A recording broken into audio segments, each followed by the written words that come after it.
कश्मीर का जो इश्यू है ये अब पाकिस्तान की बैकिंग बहुत है। रशिया कुछ नहीं बोलेगा पर चाइना बैक करेगा किसी। टर्की हमेशा से कश्मीर मामले में पाकिस्तान का साथ देता रहा है। अब कश्मीर का मामला अगर फिर से पाकिस्तान उठाने की कोशिश करता है तो इसे और भी ज्यादा सपोर्ट मिलेगा। इस तो कहने का मतलब ये है कश्मीर का जब इशू उठेगा तो पाकिस्तान को बहुत सपोर्ट मिलेगी, टर्की अकेले से नहीं मिलेगी। और मैं आपको याद दिला दूं ये बांग्लादेश भी है, अभी किसी हो गया। तीन मुल्क हैं मेजॉरिटी जिनकी मुस्लिम मेजॉरिटी है साउथ एशिया में, बांग्लादेश, पाकिस्तान, मालदीव्स। आप देखेंगे ये तीनों एक साथ खड़े होंगे। और आज जो मीडिएशन है सारी दुनिया जानती है, field marshal Asim Munir is the single person जो ट्रंप से डायरेक्टली बात कर सकते हैं और जो की एडवाइजर हैं ईरान के सुप्रीम लीडर मुश्तबा खमेनी, वहां तक उनकी पहुंच है। क्योंकि दोनों को चाहिए है कि मैं इस इंसान से बात करूं, तो ये दलाली थोड़ा हो गई। देखिए पाकिस्तान आज इकलौता मुल्क है जो तीनों बड़ी ताकतों के साथ उसके रिश्ते अच्छे हैं और कोई कंट्री नहीं है। पाकिस्तान की प्रोफाइल जो है इंटरनेशनल वो बढ़ रही है धीरे धीरे। हम देखेंगे 1-2 साल के अंदर अभी उन्होंने ऑलरेडी एक डिफेंस कोऑपरेशन एग्रीमेंट कर लिया है सोमालिया के साथ, मतलब वो अफ्रीकन कॉन्टिनेंट में भी पहुंच गए हैं। भारत से भी जोड़ना चाहूंगा जी कि अब अगर पाकिस्तान को भारत कुछ करता है किसी वजह से तो वो दो कंट्री भी पाकिस्तान के साथ खड़ी होंगी इस एग्रीमेंट के तहत। किसी भी देश पर हमला होगा मतलब तीनों देशों पर हमला माना जाएगा। सवाल उठता है कि क्या मोदी सरकार की कूटनीतिक एवं रणनीतिक गलतियों की वजह से कश्मीर का मामला और नाजुक हो सकता है? क्या पाकिस्तान अब ज्यादा चालाकी से कश्मीर कार्ड खेलने की स्थिति में नहीं आ गया है? क्या भारत ने ईरान को हमेशा के लिए खो दिया है? चाबहार बंदरगाह क्या हमारे हाथ से पूरी तरह निकल गया है? क्या पाकिस्तान को बाईपास करके ईरान के जरिए मध्य एशिया में जाने की योजना हमेशा के लिए खटाई में पड़ गई है? क्या इजराइल को हथियारों की सप्लाई करके मोदी सरकार ने इस्लामी दुनिया में भी भारत की विश्वसनीयता को खत्म कर दिया है? फिर अमेरिका पर भरोसा किया नहीं जा सकता और रूस का भरोसा हमने अगर पूरी तरह से नहीं खोया है तो कम तो कर ही लिया है। यह भी साफ है कि चीन पाकिस्तान के साथ खड़ा है। कूटनीति और भू राजनीति में यह नुकसान भारत को किस तरह से भारी पड़ सकता है, बात बोलेगी में आपका स्वागत है। मैं हूं मुकेश कुमार। दोस्तों, अंतर्राष्ट्रीय कूटनीति और भू राजनीति की दृष्टि से भारत को बड़े झटके लग रहे हैं। यूं तो दक्षिण एशिया में भी उसकी स्थिति बहुत कमजोर हो गई है, मगर पश्चिम एशिया तो जैसे उसके हाथ से ही निकल गया है। और ये सब हुआ है प्रधानमंत्री मोदी और उनकी सरकार की एक के बाद एक चूक से। पहली चूक तो प्रधानमंत्री मोदी ने इजराइल से हाथ मिलाकर की थी। ऐसा करके उन्होंने भारत का बहुत बड़ा नुकसान कर डाला है। उनके इस एक कदम से पूरे पश्चिम एशिया में भारत की स्थिति कमजोर हो गई है और पाकिस्तान को अपने प्रभाव का विस्तार करने का मौका मिल गया है। मगर अब सऊदी अरब और तुर्की के साथ पाकिस्तान ने जो मक्का डिफेंस पैक्ट किया है उससे तो पूरी भू राजनीति ही बदलती दिख रही है। इस पैक्ट से पाकिस्तान और मजबूत होकर उभरा है। यही नहीं, उसने अपने लिए ऐसी गोलबंदी भी कर ली है कि अब भारत उस पर हमला करने की सोच भी नहीं सकता। क्या मोदी सरकार के पास कोई रास्ता बचा है जिससे हालात को संभाला जा सकता है, या उसने कभी ठीक न होने वाला डैमेज कर डाला है? जाने माने रक्षा विशेषज्ञ प्रवीण साहनी हमारे साथ हैं, तो आइए उनसे बातचीत करते हैं। प्रवीण जी, बात बोलेगी में आपका स्वागत है।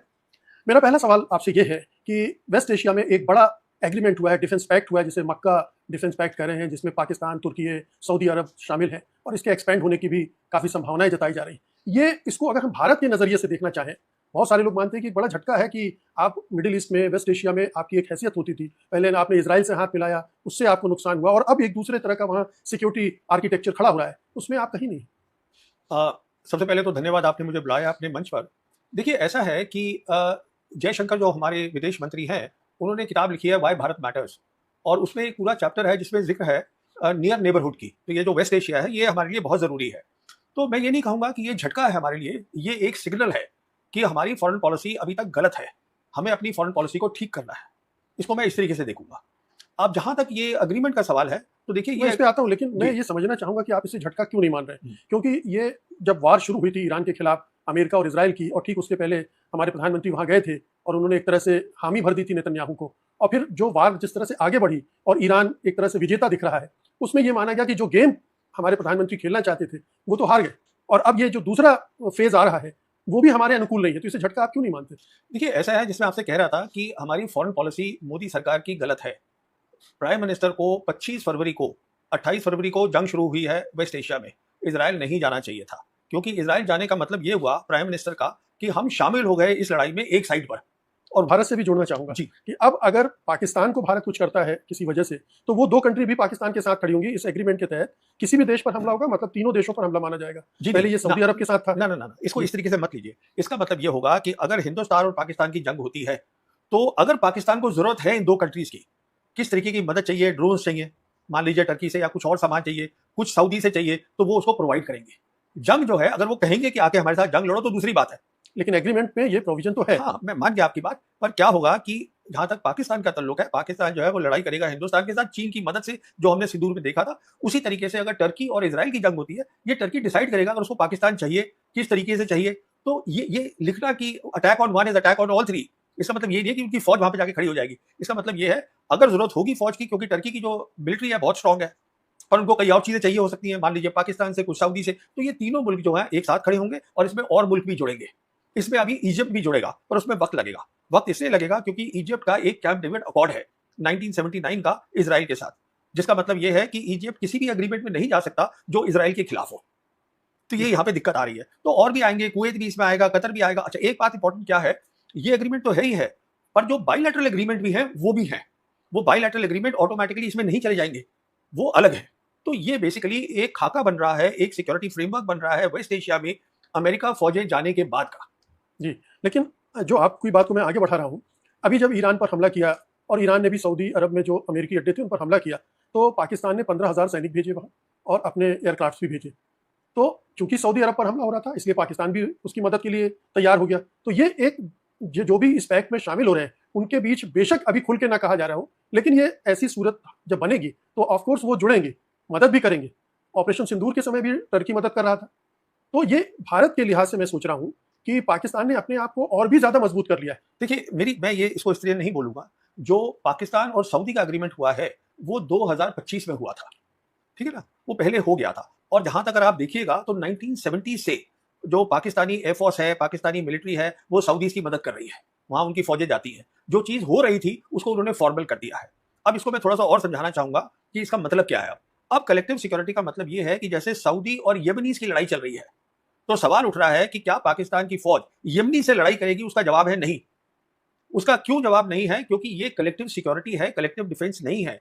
इसका मतलब ये है कि जहां तक पाकिस्तानियों का सवाल है, वो ये कोशिश करेंगे कि जो दोनों साइड है, यमनीज या हूती जो हम बोलते हैं और सऊदीज हैं, उनसे बातचीत करके कि आप किस तरीके से under the framework of collective security बैठ के बातचीत करिए। आपकी प्रॉब्लम 12 साल पुरानी है, अब फिर से शुरू हो गई है, तो उसको जो आप तय करिए टेबल पे बैठ के। ये इसका मतलब है। टर्की हमेशा से कश्मीर मामले में पाकिस्तान का साथ देता रहा है। अब कश्मीर का मामला अगर फिर से पाकिस्तान उठाने की कोशिश करता है तो इसे और भी ज़्यादा सपोर्ट मिलेगा इस पैक्ट के होने के बाद। और इसका अगर एक्सपांशन होता है उस एरिया में, जैसा आप बता रहे हैं कि दूसरे देश भी अभी शामिल होंगे, अभी हम ये नहीं कह रहे हैं कि ये इस्लामी नाटो है, लेकिन कल को ये उस तरह का भी शेप ले सकता है। बातचीत तो बहुत अरसे से हो रही इसमें है। आपने दो बातें उठाई हैं। पहली बात तो ये नाटो नहीं है। नाटो का जो कॉन्सेप्ट है वो कलेक्टिव डिफेंस का है, वो अलग है। ये सिक्योरिटी एग्रीमेंट है, डिफेंस एग्रीमेंट है, पहली बात। दूसरी बात यह है, देखिए पाकिस्तान की प्रोफाइल जो है इंटरनेशनल वो बढ़ रही है। धीरे धीरे हम देखेंगे 1-2 साल के अंदर। अभी उन्होंने ऑलरेडी एक डिफेंस कोऑपरेशन एग्रीमेंट कर लिया है सोमालिया के साथ, मतलब वो अफ्रीकन कॉन्टिनेंट में भी पहुंच गए हैं। अफ्रीका में आज जो 54 मुल्क हैं उसमें 20 मुल्क हैं जो कि मुस्लिम मेजोरिटी मुल्क हैं, तो उनके साथ भी वो करेंगे। तो कहने का मतलब ये है, कश्मीर का जब इशू उठेगा तो पाकिस्तान को बहुत सपोर्ट मिलेगी, टर्की अकेले से नहीं मिलेगी। और मैं आपको याद दिला दूं, ये बांग्लादेश भी है। अभी किसी भी दिन हमें खबर मिलेगी कि बांग्लादेश के साथ भी पैक्ट हो गया। 3 मुल्क हैं मेजोरिटी, जिनकी मुस्लिम मेजोरिटी है साउथ एशिया में, बांग्लादेश, पाकिस्तान, मालदीव्स। आप देखेंगे ये तीनों एक साथ खड़े होंगे। कश्मीर का जो इशू है ये अब पाकिस्तान की बैकिंग बहुत है। रशिया कुछ नहीं बोलेगा, पर चाइना बैक करेगा किसी तरीके से, चाहे यूनाइटेड नेशंस में करे या कहीं करे, वो करेगा। और अमेरिका तो है ही साथ में इसके। देखिए, पाकिस्तान आज इकलौता मुल्क है जो तीनों बड़ी ताकतों के साथ उसके रिश्ते अच्छे हैं, और कोई कंट्री नहीं है। और पूरे वेस्ट एशिया में अपनी पकड़ बना रहा है। नहीं, देखिए वो पकड़ मैं नहीं बोलूंगा, ये एक नया वर्ल्ड ऑर्डर बनाया जा रहा है। इनिशिएटिव जो है वो ईरान का है, बैकिंग जो है चाइना और रशिया की है, और उसमें बहुत सारा काम जो है वो पाकिस्तान कर रहा है। ऐसे इसको मैं देखूंगा। हाँ, मैं इसको थोड़ा इस तरह से भी देखना चाहता हूँ कि वेस्ट एशिया में हमारे लगभग 90 लाख लोग काम कर रहे हैं, और भी हमारे बहुत सारे इंटरेस्ट हैं। चाबहार तो लगता है कि हाथ से चला ही गया। वो जो कॉरिडोर हम सेंट्रल एशिया के लिए ईरान मिलकर बनाने से, उसका क्या है भविष्य हमें पता नहीं। तो एक एक करके इंडिया लूज कर रहा है सारा कुछ वेस्ट एशिया में। अब मैं आपको बेहतर बात बताता हूँ। जहां तक छबहार का सवाल है, वो प्रेशर ईरान का नहीं आ रहा है, वो प्रेशर अमेरिका का आ रहा है, जो हम जिसको बोलते हैं हमारे एलाइज है। इसलिए मैं बोल रहा हूं हमारी फॉरेन पॉलिसी ही गलत है। जहां तक हमारे रिश्ते हैं, जो गल्फ खाड़ी के अंदर हमारे मिलियंस ऑफ वर्कर्स काम कर रहे हैं, उन पर कोई असर नहीं पड़ेगा। पाकिस्तान ये नहीं कहेगा सऊदी से या यूएई से कि साहब आप उनको निकाल दीजिए, कुछ असर। क्योंकि ये जो नई थिंकिंग है न्यू वर्ल्ड ऑर्डर की, इसमें एक और बात भी है। एक है कलेक्टिव सिक्योरिटी और दूसरा है सॉवरेन इक्वालिटी। मतलब हर मुल्क छोटा बड़ा बराबर होगा, तय करेगा मेरी फॉरेन पॉलिसी क्या है, मेरी डेवलपमेंट पॉलिसी क्या है, दूसरा उसमें अपना वो नहीं डालेगा, स्पोक नहीं डालेगा। तो हमारी जो प्रॉब्लम है, हमारी अमेरिका कर रहा है प्रॉब्लम। हमारी प्रॉब्लम है आज इजराइल से प्रॉब्लम हो रही है, क्योंकि इजराइल के साथ कोई खड़ा ही नहीं है। इजराइल के साथ जो जेडी वैंस हैं, वाइस प्रेसिडेंट अमेरिका के, उन्होंने खुलेआम कहा है कि इजराइल के साथ सिर्फ अमेरिका खड़ा है। तो फिर नेतन्याहू ने बोला नहीं, मेरे साथ इंडिया भी खड़ा है, जो सच बात है। तो कौन खड़ा होगा ऐसे मुल्क के साथ जो कि वहां किलिंग चिल्ड्रन, किलिंग वुमेन, वहां पर गाजा में मार रहे हैं, 2 मिलियन गाजा है वो एक तरीके से प्रिजन में वहां रखे हुए हैं, ह्यूमैनिटेरियन एड नहीं वहां पहुंच पा रही है, सीज फायर डिक्लेयर हो रखा है, उसके बावजूद मार रहे हैं। तो ये क्या हो रहा है, ये दुनिया देख रही है। और हम इसराइल को हथियार भी सप्लाई कर रहे हैं। देखिए, मैं इस नतीजे पे पहुंचा हूं, जो हमारे मोदी सरकार की जो नजदीकी है इसराइल के साथ, एक तो आइडियोलॉजिकल है, पर उससे ज्यादा है। उससे ज्यादा कैसे, क्यों कह रहा हूं मैं, क्योंकि मेरे ख्याल में कुछ बातें हैं, जैसे अगर आप सोचिएगा वो पेगासस हुआ था केस, तो ये कुछ और भी कुछ बातें हैं। मास सर्विलांस, हाँ, याद आ गया ना आपको। तो कुछ और भी बातें हैं इन दो नेताओं के बारे में जो खुल के ना ही बताएं तो बेहतर है। बता भी दे तो नहीं, लोगों को पता चले कि आखिरकार हो क्या सब रहा है। लोगों को पता है जी, सबको मालूम है, समझे ना आप। जी। तो कहने का मतलब ये है कि आइडियोलॉजिकली तो है ही हम उनके साथ। देखिए, हमें क्या देखना होता है कि मैं समझता हूं, जब एक देश की फॉरेन पॉलिसी होती है और देश इतना बड़ा है कि उसके पास 1.5 बिलियन पीपल है, इतने लोग हैं, हाँ, और गरीब लोग बहुत हैं, हमारी फॉरेन पॉलिसी होनी चाहिए कि हम कैसे गरीब लोगों की जिंदगी बेहतर करें। उसमें आप आइडियोलॉजी नहीं ला सकते, विदेश नीति में आइडियोलॉजी नहीं होनी चाहिए। जो कंट्रीज थी, जैसे चीन है, कहा जाता था कि ये आइडियोलॉजी करते थे, उन्होंने भी बंद कर दिया है, उन्होंने साफ कर दिया है। उन्होंने एक इनिशिएटिव है जिसको बोलते हैं global civilisational initiative and non interference in affairs of any other country. तो कहने का मतलब यह है कि हमें अब ये देखिए, इस सरकार को सोचना है विदेश नीति को दोबारा से, जो मैं समझता हूं वो नहीं करेंगे, पर ये उसकी खामियां हैं, शॉर्टकमिंग्स हैं जो दिख रही हैं। अब देख लीजिए आप, वेस्ट एशिया में हमारा क्या रोल है, कुछ भी नहीं है। आपको याद है वो जयशंकर ने कहा था कि वो दलाली कर रहे हैं। अब पाकिस्तान इस लेवल की तो अगर आप बात विदेश मंत्री कर रहा है, अरे भाई वो दलाली क्या कर रहे हैं, वो जो है, देखिए जब भी पाकिस्तान कुछ करता है तो दो लोग जब मिलकर काम करते हैं तो दोनों को एक दूसरे की जरूरत होती है, तो ये दलाली थोड़ा हो जाती है, ये विन विन होता है। मुझे भी आप चाहिए, आपको भी मुझे चाहिए। और मीडिएशन करने के लिए तो हमारे प्रधानमंत्री भी आतुर थे। यूक्रेन और रूस की दौड़ लगाई थी, तो उसे दलाली कहेंगे या मीडिएशन कहेंगे? खैर वो मैं कहने का आपसे ये कहने का मतलब है कि वेरी फैक्ट कि जो मुल्क जीता है इस जंग को, ईरान, वो अपने एमओयू में लिख रहा है इस्लामाबाद एमओयू। और आज जो मीडिएशन है सारी दुनिया जानती है, field marshal Asim Munir is the single person जो ट्रंप से डायरेक्टली बात कर सकते हैं, और जो की एडवाइजर है ईरान के सुप्रीम लीडर मुश्तबा खेमेनी, वहां तक उनकी पहुंच है। क्योंकि दोनों को चाहिए है कि मैं इस इंसान से बात करूं, तो ये दलाली थोड़ा हो गई। ये सारी चीजें होने के बाद, और जैसा आप कह रहे हैं कि भारत की फॉरेन पॉलिसी ही गड़बड़ हो गई है, इसराइल के साथ खड़ा होना गड़बड़ हो गया है, वेस्ट एशिया में हमारी जो जियो पॉलिटिक्स है उसका क्या हो रहा है, उसको किस तरह से झटका लगा है या उसका किस तरह से प्रभावित होगी वो? देखिए, हम हमेशा पैलेस्टीनियंस के साथ खड़े हुए थे, ठीक है ना। हम मानते थे 2 स्टेट सोल्यूशन, कुछ सोच समझ के हमारे जो नेता थे उन्होंने ये बनाई थी। अब ये सारी उल्टी कर दी गई है, क्योंकि इजराइल आज पैलेस्टीनियंस चाहता ही नहीं है। उसका मेन मुद्दा ये है कि पूरे पैलेस्टीनियंस को मैं यहाँ से निकाल दूं, पहले कोशिश कर रहे थे सिनाई में डाल दूं, कहीं भी उसको डाल दूं, इधर डाल दूं, उधर डाल दूं। तो आपने तो जो हमारी सोच थी वो पूरी सोच ही खत्म कर दी है। और सवाल ये उठता है, क्या हमें फायदा हुआ है उससे? उसका जवाब है नहीं।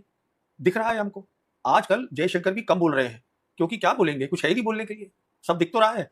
हम जा रहे हैं वो क्या कहते हैं यूरोपियन कंट्रीज में, वो उनकी अलग पंगे पड़े हुए हैं। जैसे कि आपने तो देखा क्या कि परवेज सहानी किस तरह से बता रहे हैं कि पाकिस्तान एक खुफिया प्लान तैयार कर रहा है तुर्की के साथ मिलकर, जिसमें पाकिस्तान भारत से मकबूजा कश्मीर छीन लेगा। और इस खबर ने भारतीय मीडिया की रातों की नींदें उड़ा दी हैं। भारतीय मीडिया भी परेशान है। परवीन सहानी का आपने रिएक्शन देखा। अगर आप भारतीय मीडिया का रिएक्शन पाकिस्तान पर देखना और सुनना पसंद करते हैं तो चैनल को सब्सक्राइब करें। अगली वीडियो में मुलाकात होगी, तब तक के लिए अल्लाह हाफ़िज़।